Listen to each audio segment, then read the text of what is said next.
The vote that shook the stars. The Galaxy Council had no idea they just signed their own death sentence. But let me tell you how it all began. High above the planet Nexus Prime, the Great Council chamber floated in space like a massive crystal. Inside, representatives from 47 different alien species sat in a perfect circle. Their voices echoed through the chamber as they debated the fate of one small blue planet, Earth. Ambassador Sarah Chen sat quietly in her chair, watching the aliens around her.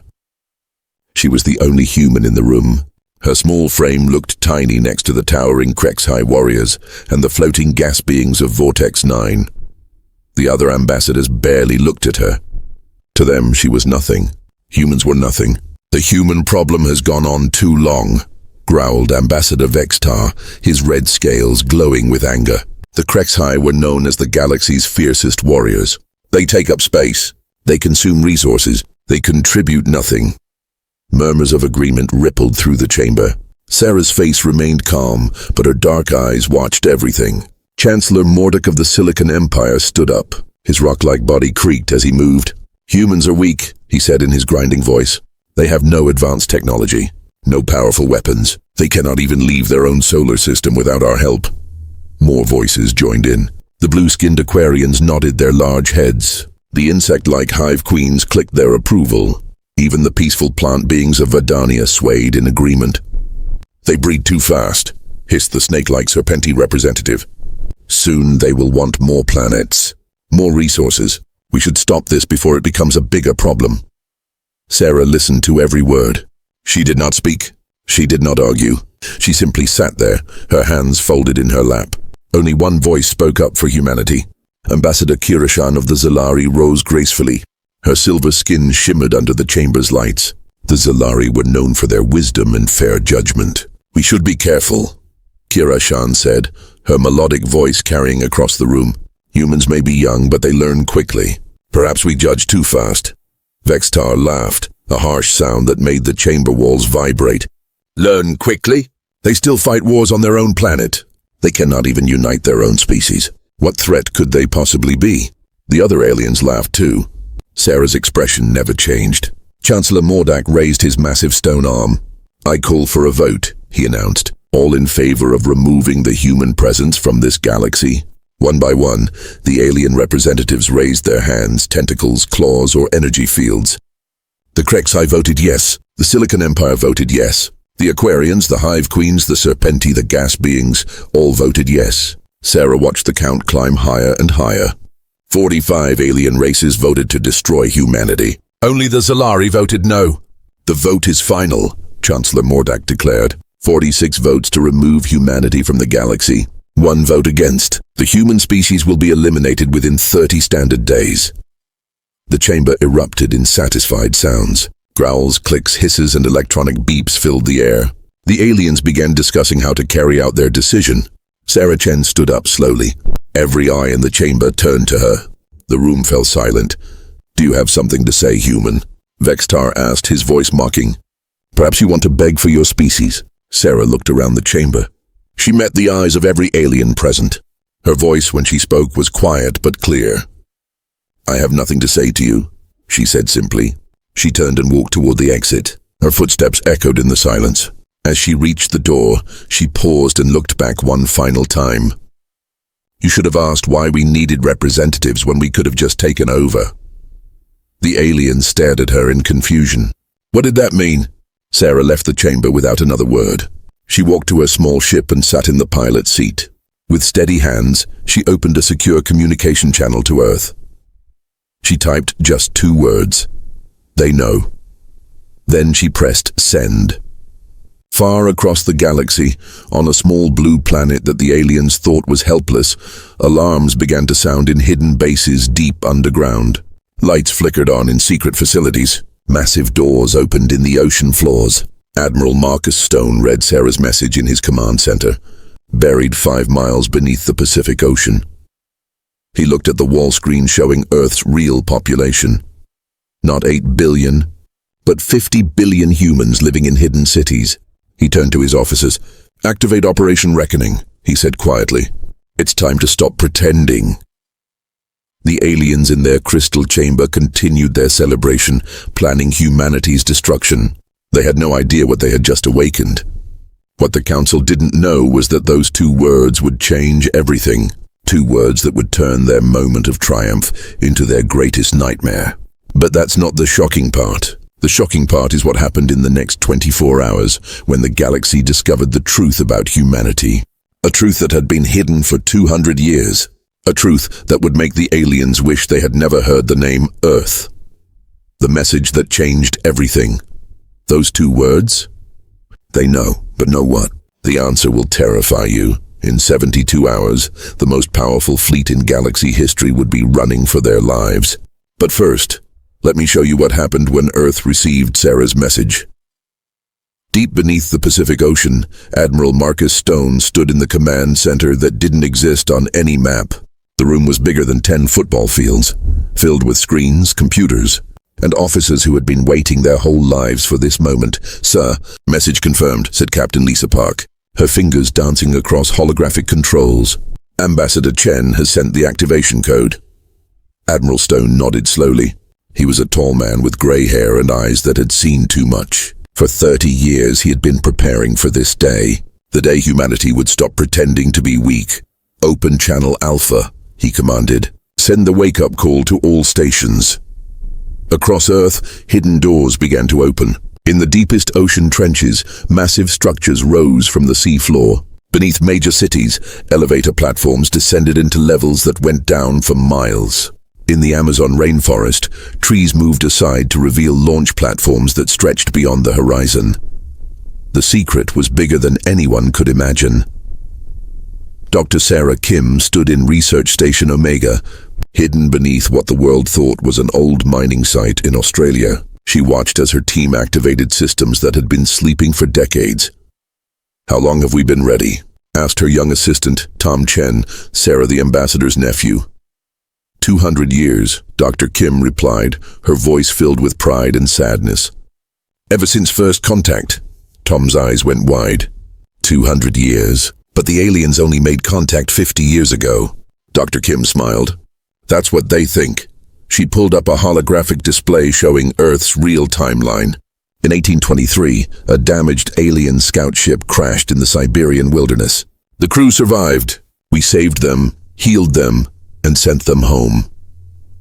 The hologram showed images of humans working alongside strange alien beings in secret laboratories. They were grateful. Dr. Kim continued.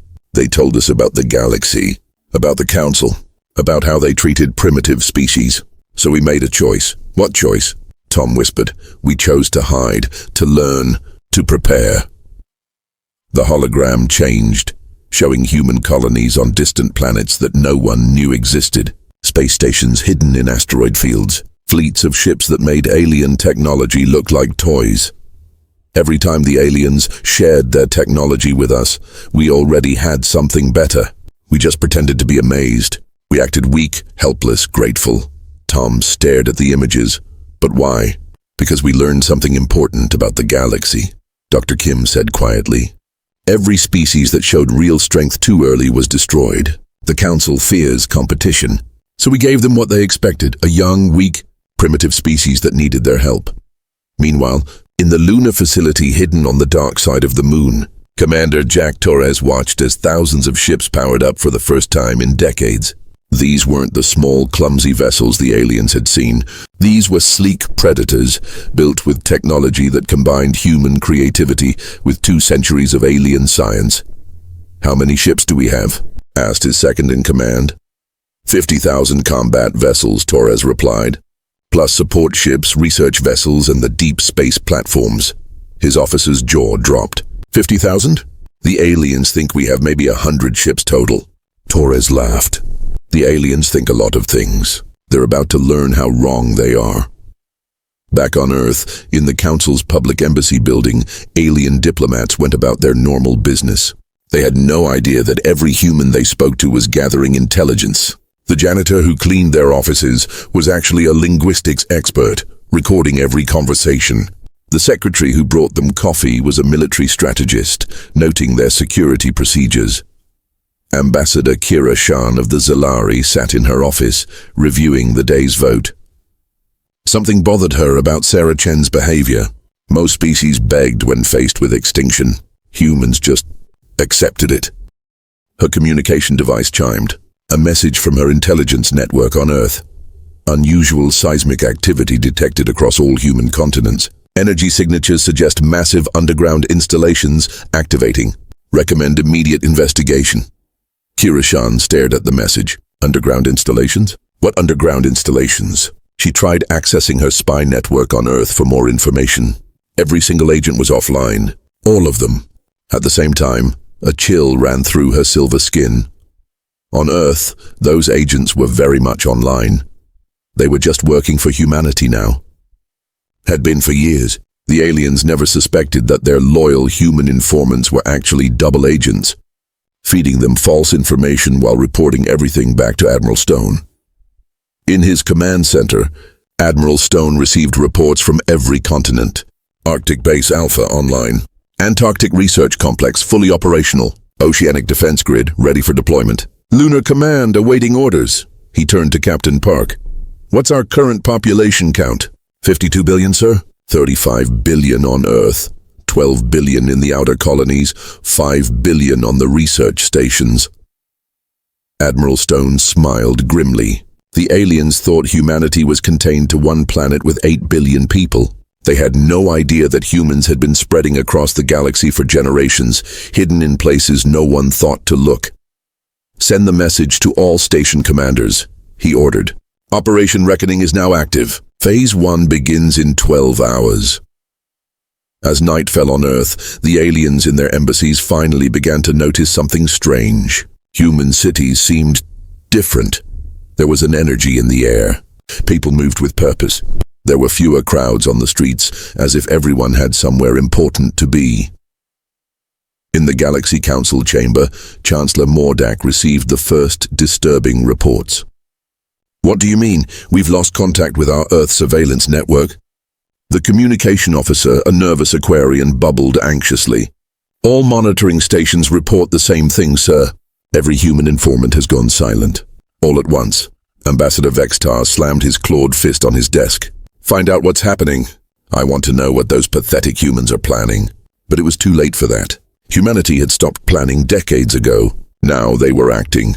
The message had been sent.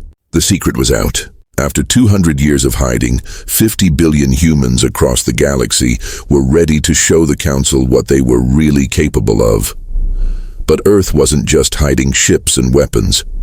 They were hiding something else. Something that made every alien species in the galaxy expendable. And tomorrow, the Council would find out what happens when you threaten a species that has been studying you for 2 centuries. Species that knows all your weaknesses. A species that has been preparing for this. Exact moment since the day you first made contact. The vote was their last mistake. Now they were about to learn why humans don't fear extinction. They prepare for it. The fleet they never saw coming. Imagine commanding 10,000 warships. Now imagine watching them all disappear in 60 seconds.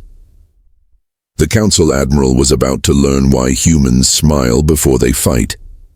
Admiral Vextar stood on the bridge of his flagship, the Galaxy's Wrath. Around him stretched the largest war fleet in galactic history. 10,000 ships from 46 different alien species, all united for one purpose, destroying humanity. Sir, we're approaching the Sol system, reported his tactical officer, a multi-eyed creature from the Hive worlds. Earth is directly ahead. Vextar smiled, showing rows of sharp teeth. This would be the easiest victory of his career. Humans had no real military. Their biggest ships were cargo vessels. Their weapons were primitive projectile launchers. Open a channel to the human homeworld, he commanded. Let them hear their doom before it arrives. On Earth, Admiral Stone received the incoming transmission in his Pacific Command Center. Around him, his officers watched the massive alien fleet approach on their screens. 10,000 ships against 12 human vessels. The odds looked impossible. Should we launch more ships, sir? Asked Captain Park. Admiral Stone shook his head. 12 is enough. More would be showing off. On the bridge of Galaxy's Wrath, Vextar's message broadcasted across all human frequencies. Primitive humans, your council has voted. Your species ends today. Surrender now and we will make your deaths quick. He expected panic, begging, terror. Instead, he heard laughter. A human voice responded across the communication channel. It was calm, almost friendly. Hello, Admiral Vextar. This is Admiral Stone of the Earth Defense Force. We've been expecting you. Vextar's red scales darkened with anger. Expecting us? You dare mock the Council's judgment? Not mocking, Stone replied. Just prepared. Tell me, Admiral, do you know why we only sent 12 ships to meet your fleet? Because you have no more, Vextar roared. Your pathetic species. Because 12 is all we need, Stone interrupted. But thank you for bringing everyone together in one place. It makes this so much easier. Vextar stared at his tactical display. 12 human ships hung in space ahead of his massive fleet. They looked tiny, fragile, almost pitiful. Each one was smaller than his flagship's smallest support vessel. Human arrogance will die with you, Vextar snarled. All ships prepare to... He stopped. Something was wrong. The 12 human ships weren't moving. They weren't powering weapons. They weren't even facing the alien fleet properly. They just waited. Sir, his tactical officer buzzed nervously. The humans aren't taking defensive positions. They're not doing anything. Maybe they're broken, suggested the weapons officer, a crystal being from the Silicon Empire. Vextar studied the readings. The human ships showed full power, all systems operational. They were just sitting there like they were waiting for something. What are you doing? Vextar demanded over the communication channel. Giving you one last chance, Stone replied. Turn around now and you can tell the Council that Earth was empty, that humans fled before you arrived. We'll even help make it look good. The alien bridge erupted in harsh laughter. Turn around. From 12 tiny ships? You're insane, Vextar declared. All ships attack formation. Prepare to... He never finished the order. Space itself began to change. It started as a shimmer, like heat waves rising from hot pavement. Then the stars behind the human ships began to bend, twist, stretch into impossible shapes. What's happening to the sensors? Vextar demanded. Sir, I'm reading massive gravitational anomalies throughout the system, his science officer reported, her voice shaking. Energy signatures I've never seen before. The space around us is wrong. The 12 human ships still hadn't moved. But now they weren't alone. Around Vextar's fleet, reality rippled. Space folded in on itself. Gravity bent into new directions. And from nowhere, everywhere, impossible structures began to appear. Not ships. Structures. Massive rings of metal and energy materialized around the alien fleet. Above them, below them, on all sides. Each ring was bigger than Vextar's flagship. Each ring hummed with power that made the alien sensors scream warnings. Impossible, whispered the tactical officer. There's nothing on sensors. These structures don't exist. But they could see them. Everyone could see them. They exist. Stone's voice came over the communication channel, still calm, still friendly. You're just not used to technology that bends the rules of physics. We've had 200 years to get creative. One of the rings activated. A pulse of energy washed over the alien fleet, and suddenly none of their weapons worked. Engines still ran, life support still functioned, but every single weapon system across 10,000 ships went dead. What did you do to us? Vextar roared. Quantum weapon dampeners, Stone explained patiently. Every weapon in your fleet now thinks it doesn't exist. Physics is very flexible when you know how to ask nicely. Another ring activated. The alien ships found they couldn't move forward, or backward, or up or down or sideways. They were locked in space like insects in amber. Gravitational anchors, Stone continued. Your ships are now part of local space-time. You can't leave until we let you. Vextar's scales turned pale. His massive fleet, the pride of 46 civilizations, was trapped by 12 human ships and structures that shouldn't be possible. This is impossible, he screamed. Your species doesn't have this technology. You're right, Stone agreed. We don't have this technology. We invented better. A third ring activated and suddenly every alien ship was filled with a strange humming sound. Vextar looked around his bridge in horror as his crew began to panic. What's that sound? He demanded. Psychological warfare, Stone replied. That frequency is specifically tuned to cause fear responses in Crack's high nervous systems. We've been studying your species for decades, Admiral. We know exactly how your brain works. The sound changed pitch, and now the Aquarian crew members began bubbling in terror. It changed again, affecting the silicon beings, then the hive creatures. Each frequency perfectly designed to cause maximum fear in each alien species. Stop this, Vextar begged. In a moment, Stone said. First, I want you to understand something. See those 12 ships in front of you? They're not our fleet. They're not even warships. Vextar stared at the human vessels. What are you talking about? Those are research vessels, science ships. We sent scientists to meet your war fleet, Admiral, because this isn't a battle. Stone's voice hardened for the first time. This is a field test. The rings around the alien fleet began to glow brighter. Energy readings spiked beyond anything the alien sensors could measure. Field test of what? Vextar whispered. Of what happens when you threaten a species that's been preparing for this conversation for 2 centuries. More structures began to appear in the distance. Not rings this time, but massive geometric shapes that hurt to look at directly. Pyramids that existed in too many dimensions. Spheres that were somehow bigger on the inside than the outside. Every ship in your fleet is now being scanned, Stone continued. We're mapping your technology, your biology, your psychology. In about 10 minutes, we'll know everything there is to know about every species you represent. The alien crews watched in horror as beams of soft light played over their ships. The beams didn't damage anything, but somehow they felt invasive, like being examined by a doctor who could see through your soul. When we're done, Stone said, you'll be free to go. You can return to the council and tell them what you've learned here. What have we learned? Vextar asked, his voice barely a whisper. Stone's voice carried a smile that made the alien admiral's blood freeze. That humans don't build weapons to fight wars. We build weapons to end them. The scanning beams shut off. The gravitational anchors released. The weapon dampeners deactivated. In seconds, Vextar's fleet was free to move again, but nobody moved. You're letting us go? Vextar asked, hardly believing it. Of course, Stone replied. We're not monsters, Admiral. We're teachers. The impossible structures began to fade from view, folding back into dimensions that alien science couldn't measure.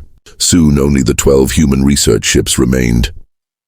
But Admiral, Stone's voice came one final time over the communication channel, carrying words that would haunt the galaxy forever. Next time someone votes to destroy humanity, remember this moment. Remember that we let you live not because we couldn't stop you, but because we chose mercy. The communication channel closed. Vextar stood on his bridge, staring at 12 tiny human ships that had just demonstrated they could destroy his entire fleet without firing a single shot. Around him, his crew waited for orders. The weapons worked again. The engines responded. They could attack. Nobody suggested it. Set course for home, Vextar ordered quietly. As his fleet turned away from Earth, every alien aboard wondered the same terrible question. If this was just a field test, what would a real human war look like? But the real nightmare for the Council wasn't the weapons. It wasn't even the impossible technology. It was the voice that came over all their communication channels as they fled, a voice saying something that made their blood freeze. Oh, and Admiral, you should have asked why we needed representatives when we could have just taken over. That's when they realized the truth. Humans hadn't been asking for permission to join the galactic community. They had been being polite. The truth about humanity.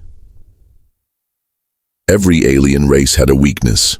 Humans had been studying them all. For centuries, what the Council was about to learn would haunt the galaxy forever.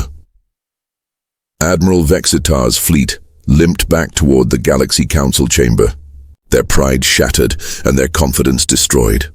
But they had no idea the nightmare was just beginning. In the council chamber, Chancellor Mordak paced nervously on his stone legs. Reports were flooding in from across the galaxy, and none of them made sense. What do you mean our trade stations are offline? He demanded from his communication officer. Every human colony, sir. The nervous Aquarian bubbled. They've all gone dark at the same time. No communications, no trade signals, nothing. Ambassador Kirashan of the Zelari sat in her chair, silver skin, pale with worry. She had been trying to contact her intelligence network for hours. Every agent, every informant, every spy she had placed among human populations. Silent. "This is impossible," muttered the Serpenti representative, coiling and uncoiling anxiously. "Humans don't have the coordination for something like this." That's when the chamber doors opened, and Ambassador Sarah Chen walked in. She looked different now. Gone was the quiet, humble human who had sat silently while they voted for her species' destruction. This Sarah Chen walked with confidence, her head high, her dark eyes sharp and calculating. "Good afternoon, council members," she said pleasantly, as if nothing had happened. "I trust you've been having an interesting day." Chancellor Mordak's rocky face twisted with rage. What have your people done? Our fleets report impossible weapons, our trade networks are down, our spy networks have been compromised." Sarah finished calmly. "Yes, I know. We've been waiting decades for you to realize that." She touched a device on her wrist, and holographic displays filled the chamber. Images that made every alien representative gasp in horror. The first image showed a Krex-High colony world. But the humans working there weren't colonists or laborers. They wore military uniforms and carried advanced scanning equipment. "Meet Research Team Alpha," Sarah explained. "They've been on Krex-High Prime for 15 years, studying your warrior culture. Did you know that Krex-High battle rage can be triggered by specific sound frequencies? Very useful information." The image changed. Now it showed an Aquarian underwater city, with humans in diving suits collecting samples from the alien inhabitants. Research Team Beta has been living in your deepest ocean trenches for 20 years. They've learned fascinating things about Aquarian reproduction cycles and your vulnerability to certain chemical compounds. More images flashed by. Humans on every alien homeworld, not as visitors or diplomats, but as researchers, scientists, and intelligence agents. "You see," Sarah continued, her voice still pleasant, "when you've had 200 years to prepare, you don't just build weapons. You study your potential enemies." Ambassador Kirashan found her voice. "That's impossible. We would have detected infiltration on that scale." Sarah smiled. "Would you? Tell me, Kirashan, how many loyal humans work in your government offices?" The Zalari ambassador's silver skin turned pale blue. "Several dozen. They've been with us for years, completely trustworthy." "Completely trained," Sarah corrected. "Every human you've ever employed, on every world, in every position, was placed there by us. Your janitors are intelligence officers. Your secretaries are military analysts. Your trusted advisors are our best agents." The chamber erupted in shocked voices. Aliens speaking in their own languages, all saying the same thing in different ways. How was this possible? "But why?" Chancellor Mordak demanded. "If you had this capability, why didn't you just conquer us outright?" Sarah's expression grew serious. "Because we hoped we wouldn't have to." She touched her device again. New images appeared showing human colonies that the Council had never known existed. Massive cities on worlds they thought were barren. Fleets of ships in systems they believed were empty. For 200 years, we've been expanding quietly, building, growing, learning. We hoped that someday, the galaxy would be ready to accept us as equals. The images showed human children playing alongside alien creatures on distant worlds, humans and aliens working together in laboratories, mixed communities where different species lived in harmony. "We've been creating what we called the silent integration," Sarah explained. "Slowly introducing our people into your societies, not as conquerors but as neighbors. We wanted to prove that different species could coexist peacefully." "Then why the deception?" hissed the Serpenti representative. Sarah's eyes hardened. "Because every time a species showed real strength, you destroyed them. The Vorthon Empire, the Crystal Collective, the Singing Worlds, all gone, because they dared to be your equals." The chamber fell silent. Those names were forbidden in council records, but everyone knew the stories. "So we stayed hidden," Sarah continued. "We watched. We learned. We prepared for the day when you would inevitably try to destroy us too." She touched her device one final time. The new image made every alien in the chamber recoil in terror. It showed the galaxy from above, marked with millions of tiny lights. Each light was a human presence. They were everywhere, on every world, in every system. throughout every corner of galactic civilization. 53 billion humans, Sarah announced quietly. Not 8 billion on one world. 53 billion across the galaxy, integrated into every aspect of your societies. Chancellor Mordak stared at the display. This is invasion. No, Sarah replied firmly. This is immigration. We came peacefully. We worked honestly. We contributed to your societies. We asked for nothing but the chance to exist. She gestured to the voting panel where they had condemned humanity just days before. Until yesterday, when you decided we didn't deserve even that. The alien representatives looked around at each other, finally understanding the scope of what they faced. Humans weren't just on Earth anymore. They were everywhere, woven into the fabric of galactic civilization so completely that removing them would be like trying to remove their own blood vessels. What do you want? Ambassador Kirashan whispered. Sarah's expression softened slightly. What we've always wanted, to live in peace, to explore the galaxy, to learn from other species and share what we know. She paused, her voice growing colder. But since you've decided that's impossible, we'll take the alternative. Which is? Chancellor Mordak asked, though he dreaded the answer. Sarah Chen, who had pretended to be a humble ambassador for years, finally revealed her true self. I am not Ambassador Sarah Chen, she announced. I am General Sarah Chen, Supreme Commander of Human Intelligence Operations. The chamber fell dead silent, and as of this moment, the silent integration is over. No more hiding, no more pretending to be weak, no more asking for permission. She stood tall, her voice carrying the authority of someone who commanded billions of people across thousands of worlds. You voted to destroy humanity. That vote was the end of our peaceful approach. From now on, we stop asking for a place in the galaxy. She smiled, but it wasn't a pleasant smile anymore. We start taking it. The holographic displays changed one final time, showing human fleets decloaking around every major alien world. Not the tiny research vessels from Earth's demonstration, but massive war fleets that had been hidden in deep space for decades. Every one of your worlds is now surrounded, Sarah announced. Every one of your governments has been infiltrated. Every one of your weaknesses has been catalogued. She walked toward the chamber exit, her footsteps echoing in the stunned silence. You have 48 hours to consider new terms. Terms that recognize humanity as an equal partner in galactic civilization. If you refuse, she stopped at the door and looked back one final time.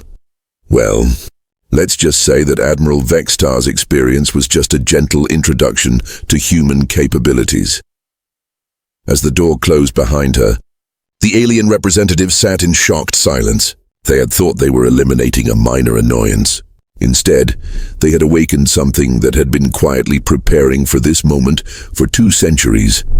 But Admiral Vextar still had one card to play. One weapon the Council kept secret from everyone, even other Council members. A weapon that could destroy solar systems. He was about to learn why humans are never afraid.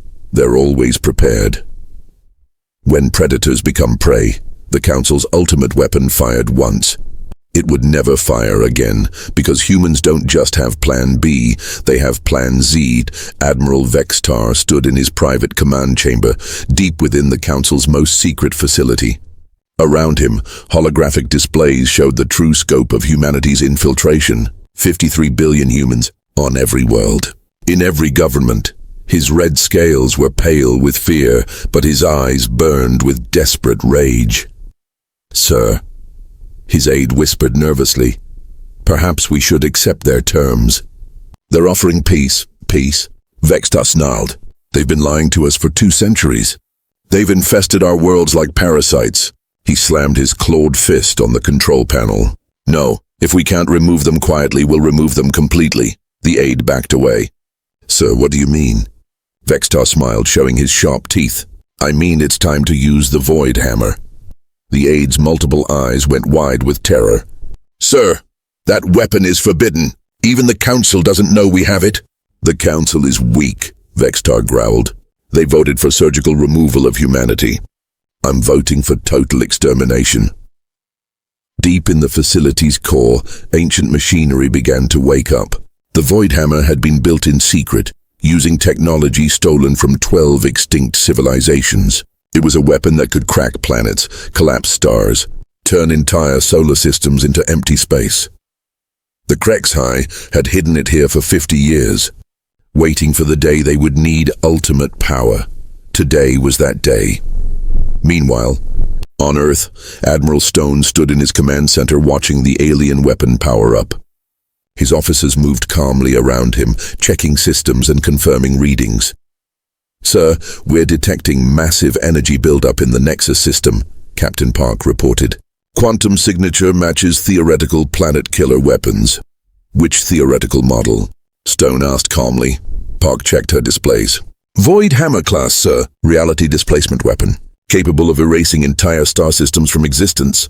Stone nodded thoughtfully. "Ah, that old thing. We've been wondering when they'd try to use it."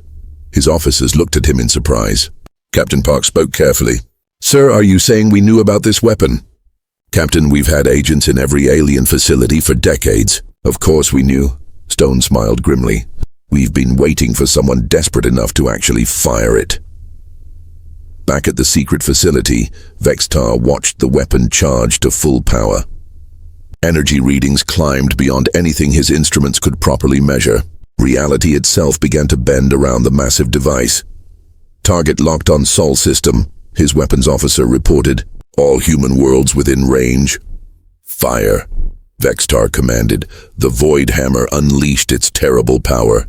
A beam of pure nothingness shot through space at faster than light speed, aimed directly at Earth and every human colony in the solar system. It was a weapon that had destroyed civilizations. A weapon that left no trace of its targets behind. They would simply stop existing. Vextar watched the beam race toward human space, finally allowing himself to relax. In 60 seconds, the human problem would be solved forever. 59 seconds, 58 seconds, 57 seconds. The beam crossed half the galaxy, unstoppable, inevitable. 30 seconds, 20 seconds, 10 seconds, 5 seconds. Contact. Vextar expected to see the Sol system simply vanish from his senses. Instead, he saw something impossible. The beam stopped, not deflected, not absorbed. It just stopped. Hanging in space like a frozen lightning bolt, the weapon's terrible energy held motionless just outside Earth's solar system. "What's happening?" Vextar demanded. His science officer stared at her instruments in confusion. "Sir, the weapon has achieved target lock and fired successfully. But the energy beam has been paused. That's impossible." "Sir," his communication officer interrupted, "we're receiving a transmission from the human homeworld." Stone's voice came through the speakers, as calm and friendly as always. "Hello again, Admiral Vextar. Nice weapon you have there. Very impressive. Very illegal. Very stolen from the ancients of Vos Prime." Vextar's blood turned cold. How could they know where the technology came from? "We've been monitoring your little secret project for 40 years, Stone continued conversationally. "Did you really think you could build something that big without us noticing? We had agents on your construction crews." On the weapon facility's screens, the frozen beam of destruction began to change. Instead of pointing at Earth, it slowly started to turn around. "What are you doing?" Vextar screamed. "What you should have expected," Stone replied. "We didn't just study your biology and psychology, Admiral. We studied your technology. Every piece of equipment you've ever built has a human fingerprint somewhere in its code." The weapon's targeting system flickered. New coordinates appeared on the displays. "Not Earth's location, the coordinates of Vextar's own facility. That's impossible," Vextar roared. "This weapon was built with security protocols, multiple firewalls, quantum encryption, all designed by computer systems that had human technicians working on them," Stone explained patiently. "We've had backdoor access to your most secure networks since the day you connected them to galactic communication systems." The Void Hammer's beam now pointed directly at the facility that had created it. The weapon that was meant to destroy humanity was aimed at its builders. "Stop this," Vextar demanded. "You can't turn our own weapon against us." "Why not?" Stone asked. "You were perfectly willing to use it against us." Around Vextar, his crew began to panic. Alarms blared as the facility systems registered the incoming weapon signature. The same weapon they had just fired was now targeted at them. "Please," Vextar begged. "We surrender. We'll accept any terms." "I'm sure you would," Stone replied. "But you see, Admiral, there's something you need to understand about humans." The weapon beam pulsed, building energy for its final strike. "We don't just prepare for the plans you tell us about. We prepare for the plans you keep secret. We don't just watch what you do in public. We watch what you do when you think no one is looking." Vextar stared at his instruments in growing horror. The countdown showed 30 seconds until impact. "And most importantly," Stone continued, "we don't just have Plan A and Plan B. We have plans all the way through the alphabet. This weapon, this was our Plan V." "Plan V for what?" Vextar whispered. "Plan V for Vextar. We've known for years that if anyone tried to use a planet-killer weapon against us, it would be you. So we prepared specifically for this moment. 20 seconds. 15 seconds. You want to know the real difference between humans and the rest of the galaxy?" Stone asked. "You build weapons to win wars. We build weapons to end them permanently." 10 seconds. "Wait," Vextar screamed. "There are thousands of innocent people on this facility. Civilians' families." "Yes," Stone agreed. "There are. Which is why the weapon isn't going to fire." 5 seconds, 4 seconds, 3 seconds, 2 seconds, 1 second. The weapon powered down. The beam of destruction faded harmlessly into space. Alarms stopped blaring. Vextar and his crew stared at their instruments in shock. You spared us?" Vextar whispered. "We spared the innocents," Stone corrected. "But, Admiral, your secret weapon facility is now broadcasting its location and capabilities to every government in the galaxy. Every species you've been hiding this from now knows exactly what you built and where you built it." Vextar's face went pale as he understood. A secret planet-killer weapon was a violation of every galactic treaty. The political fallout would destroy his career, his species' reputation, everything. "And Admiral," Stone's voice carried a final terrible message. "Your weapon still works perfectly. We've just changed the targeting system. From now on, it can only fire at Krex-High targets. If anyone ever tries to use it again, it will only destroy Krex-High worlds." The communication ended, leaving Vextar staring at his ultimate weapon, now turned permanently against his own people across the galaxy. Human fleets decloaked around every major alien world, not attacking, not threatening, just visible, waiting, watching. Every alien leader received the same message. "You have 24 hours to surrender." But one alien race decided to fight back. Their choice would become a legend of what happens to those who test human patience. Because the galaxy was about to learn that when humans stop being polite, they become something far more terrifying. They become creative. The example that echoed across stars. The Krex-High were the galaxy's most feared warriors. In 6 hours, their name would be a whisper of warning. War Chief Grakthul stood on the bridge of his flagship, Blood of Worlds, staring at the human ship surrounding his homeworld. His red scales gleamed with battle rage, and his clawed hands gripped his ceremonial warblade. "Cowards," he roared at the communication screen. "You hide behind tricks and stolen technology. You are soft meat pretending to be predators." Around him, his crew of elite Krex-High warriors growled their agreement. The Krex-High had conquered 40 systems through pure strength. They had never surrendered to anyone. They would not start with humans. "War Chief," his tactical officer reported, "the other species are accepting human terms. The Aquarians, the Silicon Empire, even the Serpenti. They're all surrendering." "Let them be cowards," Grakthul snarled. The Krex-High bowed to no one. He opened a channel to the human fleet commander. "Soft meat Admiral Stone. Your tricks worked on weak races, but we are Krex-High. We are warriors born in battle, raised in blood." Stone's voice came back, calm as always. "War Chief, I strongly advise you to reconsider. We don't want to hurt your people." Grakthul's laughter was like breaking glass. "Hurt us? You cannot even fight us properly. You hide behind machines and deception. Face us in honorable combat, and we will show you what real warriors can do." "War Chief," Stone replied patiently. Your species values honor above all else. I respect that, but you need to understand, I understand nothing. Grakthul interrupted. Except that humans are weak. You offer us surrender terms like we are some merchant race, afraid of losing profits. He raised his war blade high.